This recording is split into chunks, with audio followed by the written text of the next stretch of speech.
आता बघूया टॉप 9 मोठ्या राजकीय बातम्या। उपमुख्यमंत्री एकनाथ शिंदेंनी सहकुटुंब घेतली पंतप्रधान मोदींची भेट, तर तब्बल 1 तास मोदींसोबत चर्चेनंतर अमित शहांची सुद्धा घेतली भेट। आजपासून 2 दिवस मातोश्रीवर बैठकांचं सत्र, उद्धव ठाकरेंचा मुंबईतील पदाधिकाऱ्यांच्या बैठका घेत बीएमसी निवडणुकीच्या तयारीचा आढावा।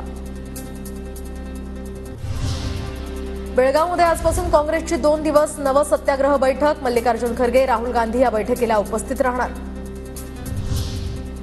शरद पवारांच्या राष्ट्रवादी काँग्रेस पक्षाची 8 आणि 9 जानेवारीला राज्यव्यापी बैठक, यशवंतराव चव्हाण सेंटरमध्ये सर्व सेल प्रमुख आणि आमदार या ठिकाणी उपस्थित राहणार।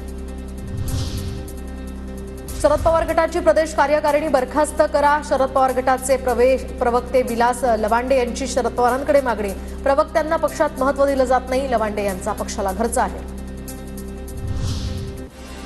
वनमंत्री गणेश नाईक यांनी पदभार स्वीकारला, तर लोकांची कामं करण्याची संधी मिळाली, गणेश नाईकांची प्रतिक्रिया, तर पदभार स्वीकारण्याआधी घेतली फडणवीसांची सदिच्छा भेट। मंत्रिपदाची जबाबदारी स्वीकारल्यानंतर प्रताप सरनाईक सुद्धा सक्रिय, प्रताप सरनाईक यांच्याकडून पनवेलच्या बस स्थानकाची पाहणी।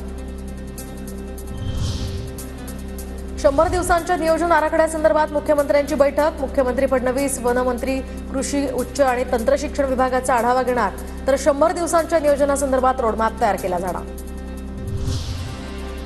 ठाकरे गटाच्या उदय बने यांनी घेतली उद्योग मंत्री उदय सामंतांची भेट, तर उदय बने हे ठाकरे गटाचे माजी जिल्हा प्रमुख, बनेंच्या भेटीनंतर आता राजकीय चर्चा सुरू।